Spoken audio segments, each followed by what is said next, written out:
ሰሞኑን እንግዲህ የተከሰተው የሩታ አፍቃሪ ሩታን እንግዲህ ሰርፕራይዝ እንዳደረገ አንድ መረጃ ደርሶኛል። እጅግ በጣም ውድ የሆነ እቃ ገዝቶ እንግዲህ ለሩታ እንደሰጣት አንድ መረጃ ወጥቷል። ምንድነው ሰርፕራይዙ? በደንብ አድርጌ በዚህ ቪዲዮ እነግራችኋለሁ። አዳዲስ ነገሮች አሉ። በተለይ አብርሃም የወሰነ አንድ ትልቅ ውሳኔ አለ። ስለሱ ጉዳይም በደንብ እናነሳለን።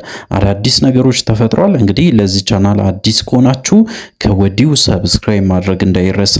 አዲስ ካልሆናችሁ እንደተለመደው ቪዲዮአችን ላይክ አድርጉ፣ ሐሳብ አስተያየታችሁን ኮሜንት ስራ አስቀምጡልን። ወደ ጉዳያችን ከሰሞኑ እንግዲህ አንድ ሰው ብቅ ብሏል። ማን ነው ይሄ ሰውዬ ካላችሁ፣ ሩታን እወዳለሁ፣ አፈቅራለሁ፣ በጣም ብዙ ነገር ላረግላት መጥቻለሁ። እስከዛሬ ድረስ እንግዲህ አብርሃም ሲበድላት ነበረ። ያንን ለማካካስም በቻልኩት መጠን በፍቅር እሞክራለሁ ብሎ እንግዲህ ከተፍ ብሏል። ይሄ ሰውዬ እንግዲህ ደስታ ይባላል። ያው ከዚህ በፊት በደንብ አድርጎ ራሱን ሲያስተዋውቅ ነበረ። በተለይ እንግዲህ በሩታ ቪዲዮ ላይ ቀርቦ እጅግ በጣም እንደሚወዳት እጅግ በጣም እንደሚሳሳላትና ብዙ ነገሮችን ለማድረግም እንደወሰነና እንዳሰበም ጭምር በደንብ አድርጎ ሲናገር ነበረ።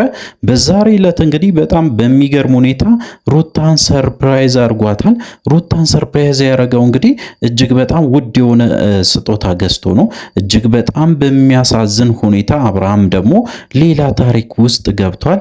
ይህንን ነገር ሰምቶ እጅግ በጣም ተበሳጭቷል። ምክንያቱም እንግዲህ በትላንትናው ዕለት አብርሃምና ሩታ ተገናኝቶ አንድ ላይ እንሁን፣ አንድ ላይ መኖር አለብን፣ እኔም የጀመርኩት ወይም ደግሞ እንግዲህ ከሄርሜላ ጋራ ያለኝን ግንኙነት አቁሜ ከአንቺ ጋራ መኖር እቀጥላለሁ፣ አንቺም የጀመርሽውን ይህንን ሰውዬ እባክሽን ተይና ከኔ ጋራ አብረን ኑረን ልጃችን እናሳደግ ብሎ እጅግ በጣም ብዙ ጊዜ ሲለምናት ነበረ።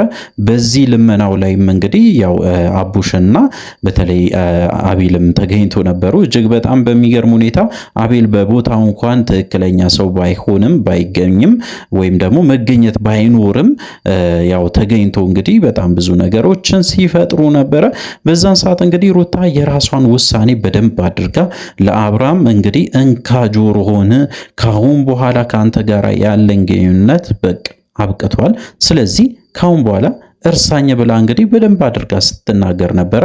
እንግዲህ አብርሃም በዛን ሰዓት እጅግ በጣም ተበሳጭቶ እጅግ በጣም ስሜታዊ ሆኖ ይቆጭሻል፣ ሩታ የምታደርጊው ነገር እጅግ በጣም ትክክል አይደለም። እስከዛሬ ድረስ እንግዲህ በጣም ብዙ ነገር ሲሆንልሽ ነበረ። ያንን እንኳን እያስታወሽ ያ ሁሉም ነገሮችን ትተሽ ወደ ፍቅራችን እንመለስ እባክሽን ብሎ እንግዲህ ሲለምናት ነበር ማለት ነው። ሩታ እንግዲህ በፍጹም አይሆንም፣ ይሄ ጉዳይ እጅግ በጣም ህይወቴን ሊቀይር የመጣ ጉዳይ ነው። ምክንያቱም በጣም በአንተ ላይ ተስፋ መቁረጥ አለና ካሁን በኋላ ከአንተ ጋራ መኖርም አልፈልግም። ኢቭን እንግዲህ በጣም የሚገርማችሁ ነገር ያው ከሱ ጋራ ወይም ደግሞ ከደስታ የሚባለው ሰውዬ ጋራ አብሬ እንኳን መኖር ባልፈልግ ወይም ደግሞ ባልሆንም ከአንተ ጋራ በፍጹም አልኖርም ብላ በደንብ አድርጋ ጆሮውን እንካ ብላ እንግዲህ ጆሮ ስር ገብታ በደንብ አድርጋ ነግረዋለች ማለት ነው። እንግዲህ በዛን ሰዓት አብርሃም ተበሳጭቶ ነበረ። እጅግ በጣም ተሰምቶት እጅግ በጣም ብዙ ነገሮችን ለማድረግ ሞክሮ እንግዲህ በስተመጨረሻ ትቷት ሲሄድ አይተናል። በስተመጨረሻ ደግሞ እንግዲህ አዲስ ነገር ተከሰተ። ምንድነው ካላችሁ ደስታ የሚባለው በተለይ እንግዲህ የሩታ አፍቃሪ ወይም ደግሞ ሩታን አፍቅሬያለሁ፣ ወድጃታለሁ፣ ካሁን በኋላ ከሷ ጋር ብቻ ነው መኖር የምፈልገው፣ ለሷ ስለ እጅግ በጣም ብዙ ዋጋ ከፍያለሁ፣ እዛ ውጭ ሀገር በነበርኩበት ሰዓት እጅግ በጣም ተጎድቻለሁ በሷ ፍቅር፣ ስለዚህ የሷ ፍቅር ይገባኛል፣ እሷም ደስተኛ ህይወት ይገባታል፣ እሷ ብቻ አይደለችም እንግዲህ ያው ልጇ ጭምር ትክክለኛ ህይወት ይገባቸዋል። ስለሆነ ካሁን በኋላ እሷን ወስጃት ወደ ውጭ ሀገር ዩሮፕ ሀገር እንግዲህ ይዣት እበራለሁ። ከዛም እንግዲህ ደስ የሚሉ ጊዜያትን አብረን እያሳለፍን እንኖራለን። ያንን ደግሞ እርግጠኛ ሁኜ ነው የምነግራችሁ። እያንዳንዱን ነገሮች በተለይ ሩታ የደረሰችበትን ነገር እያንዳንዱን በደንብ አድርጌ በቪዲዮ እያሳየዋችሁ ያው እንግዲህ ቪዲዮ አደርሳችኋለሁ። ምን አይነት ስኬት ውስጥ ወይም ደግሞ ምን አይነት ህይወት ውስጥ እንደምትገባ ሩታ በደንብ ታያላችሁ ብሎ እንግዲህ ደስታ የሚባለው ሰውዬ በእርግጠኝነት ሲናገር ነበረ። ሩታ እንግዲህ ይህንን ነገር እጅግ በጣም ደስ ብሎ እንደተቀበለችውም በደንብ አድርጋ ለአብርሃም እንካ ብላ ነግረዋለች ማለት ነው። ሶ እንግዲህ በዛሬ ዕለት ደግሞ ይሄ ደስታዬ የተባለው ሰውዬ ደስ የሚል ነገር ይዤልሽ መጥቻለሁ። ሰርፕራይዝ ነው። እጅግ በጣም ውድ የሆነ ነገር ነው። በገንዘብ ብቻ አይደለም የሚተመነው። እጅግ በጣም ብዙ ዋጋ የከፈልኩበት ስጦታ ስለሆነ ለሩታ መስጠት እፈልጋለሁ ብሎ እንግዲህ ሩታን አግኝቶ እንደሰጣትና ይሄ መረጃ በደንብ አድርጎ አንድ ታዋቂ ሰው በተለይ እንግዲህ ለሩታ እጅግ የሚቀርብ ሰው በደንብ አድርጎ ይህንም ጉዳይ ነግሮናል ማለት ነው። አዳዲስ ነገሮች እንግዲህ ተከስቷል። በደስታዬ ወይም ደግሞ የሩታ አፍቃሪ እንግዲህ የመጣው ነገር እጅግ ገራሚ ነገሮችን ይዞ መጥቷል። እንግዲህ ምንድን ነው ካላችሁ እጅግ በጣም በሚገርም ሁኔታ ለተወሰነ ጊዜያትም ቢሆን ወደ ዱባይም አብረን እንሂድና እንዝናና ብሏታል። እሱ ብቻ አይደለም እንግዲህ ወደ ዩሮፕም እንግዲህ ያው አንዳንድ ነገሮችን ፕሮሰሶችን እያደረገላት እንደሆነና ፓስፖርቷንም እንደተቀበላትም በደንብ አድርጎ ሲናገር ነበረ። ሩታ እንግዲህ ወስናለች። አብርሃም አብዷል። በቃ አብርሃም እንግዲህ አሁን ያለበት ሁኔታ እጅግ በጣም የሚያሳዝን እብደት ውስጥ ነው ያለው። እጅግ በጣም እንግዲህ ከሰዎች ጋር ይጣላል፣ ከሰው ጋር አይግባባም፣ የሚናገረውን ነገር አያውቅም። በተለይ ከቤተሰብ ጭምር እንግዲህ እጅግ በጣም የማይሆኑ ንግግሮችን ያደርጋል። እሱ ብቻ አይደለም፣ በጣም በተደጋጋሚ ወደ ሩታ ስልክ ይደውላል። ሩታ ስልክ አታነሳም። በተደጋጋሚ ደግሞ እንግዲህ ቤተሰቦቿም ጭምር እንግዲህ እየደወለ እየረበሸ ይገኛል። ምክንያቱ ደግሞ ሩታን ማጣት አይፈልግም። ከዚህ በፊትም ተናግሮ ነበረ።